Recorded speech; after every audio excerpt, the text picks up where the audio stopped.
Cara yang terefektif adalah memanggil anak, ajak anak ngobrol sebentar aja. Sini sayang, sini gitu. Ya. Maaf ya, minta maaf. Bunda minta maaf ya nak. Kemarin Bunda ngegas. Kasih istilah aja, ngegas. Kamu ngerjain soalnya atau kerjain PR-nya lambat banget ya. Bunda minta maaf ya nak. Kamu waktu Bunda marah, kamu marah juga nggak? Kadang-kadang anak-anak gini. Kapan sih Bunda marah? Aku mah biasa aja. Berarti untuk anak itu dia tidak terlalu jadi masalah itu ya. Tapi ada anak yang ya dia langsung marah. Ya, aku juga kesel kemarin Bunda marah, aku juga marah. Terus ada lagi anak yang gini, diem aja ketakutan. Dia nggak berani itu, karena bukan nggak berani dia utarakan pada orang tua, dia wataknya introvert yang namanya pemikir. Jadi dia mau ngomong iya aja dipikirin. Bunda kemarin marah, kamu juga marah ya? Mau bilang iya aja tuh anak pemikir, itu lama dipikirin. Barangkali nanti sore baru mau dibilang iya gitu. Tapi apapun itu, kalau Bunda merasa, aduh saya keliru nih kemarin, sudah minta maaf. Ya, minta maaf. Dan kalimatnya adalah, Bunda minta maaf ya nak. Umi minta maaf ya nak. Ayah minta maaf ya nak. Selama ini tanpa rasa kita gini, maafin Bunda ya nak. Maafin Umi ya nak. Maafin ayah ya nak. Maafin Abi ya nak. Kita kan mau ajarkan anak bahwa kalau kita yang keliru kan kita nih, subjeknya kita dulu. Bunda minta maaf ya nak.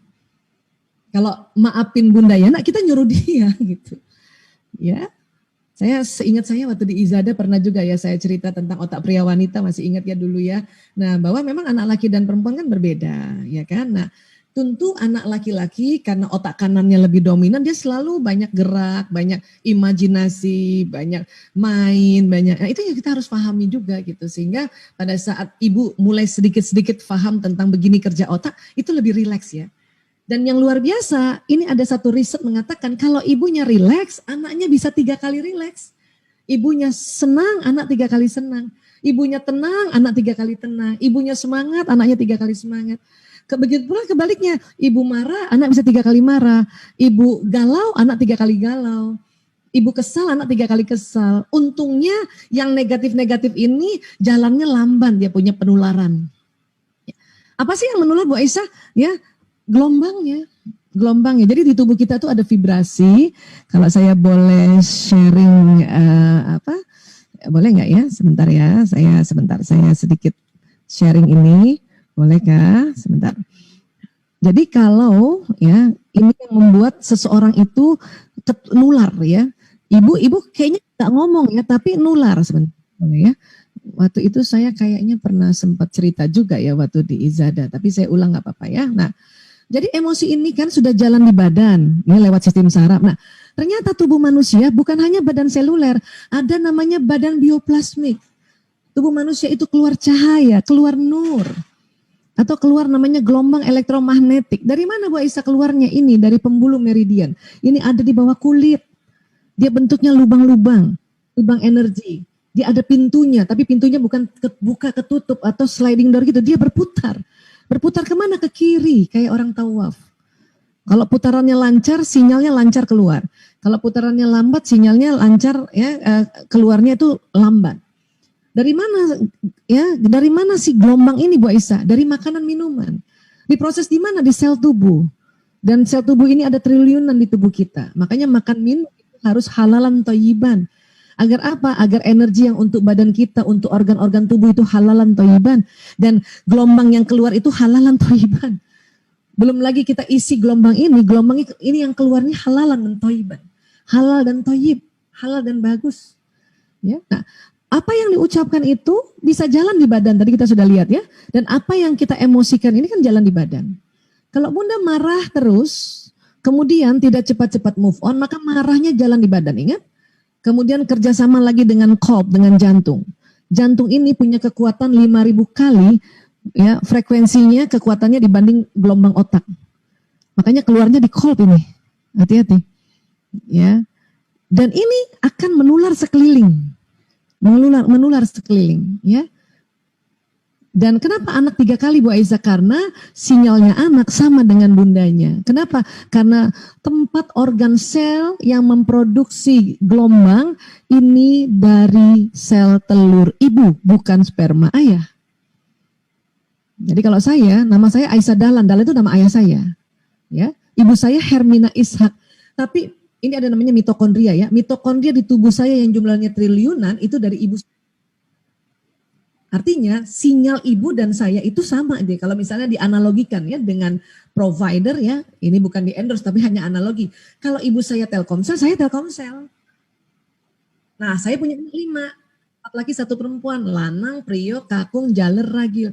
Dia punya mitokondria dari saya. Tapi nasab nama pakai nama ayahnya, lanang Sismadi, prio Sismadi dan sebagainya. Berarti saya kalau mau mendoakan itu, makanya doa ibu ke anak itu dahsyat banget, tapi tetap sebut nama bapaknya. Kenapa? Biar sinyal ini pergi ke orang yang kita sebut. Kalau berdoa, dia lebih fokus lagi, lebih paham lagi. Pun kita nggak berdoa, bunda kesel, ini nyebar kanan kiri, belakang. Dan anak bisa 3 kali kesel. Untungnya juga kalau lagi kesel, sinyalnya itu jalannya incoherent nih, jadi lambat kenanya. Kenapa? Ditunggu, kita delete nggak dengan istighfar. Ya, jadi sekali lagi ini akan membuat ya, walaupun kita nggak ngomong, tapi kesel minta ampun itu nanti nular sekeliling kita. Bahkan ya orang yang di rumah kita, asisten rumah tangga kita juga kena itu. Inti magnet di rumah itu adalah ibu. Apalagi terhadap anak ya. Kalau suami gimana Bu Aisyah? Kalau istrinya marah, suami 1 kali marah, tapi anak yang 3 kali marah. Ya, istri senang, anak 3 kali senang, suami 1 kali senang. Kenapa dia 1 Bu Aisyah? Karena dia frekuensi beda. Saya sama suami, saya Telkomsel, dia XL kan gitu. Tapi kok bisa nyambung XL ke Telkomsel? Ya bisa dong. Kita nelfon dari Telkomsel ke XL bisa kan? Tapi karena sudah terus ada hubungan intim suami istri, ritual hubungan intim suami istri itulah maka membuat sinyal istri walaupun bukan dari provider yang sama, dia providernya beda, tapi jadinya selaras. Paling tidak kalau telepon saya sering telepon suami saya walaupun kita providernya beda, tapi di quick access itu, quick access telepon nomornya suami saya nomor 1 duluan. Seperti itu kira-kira.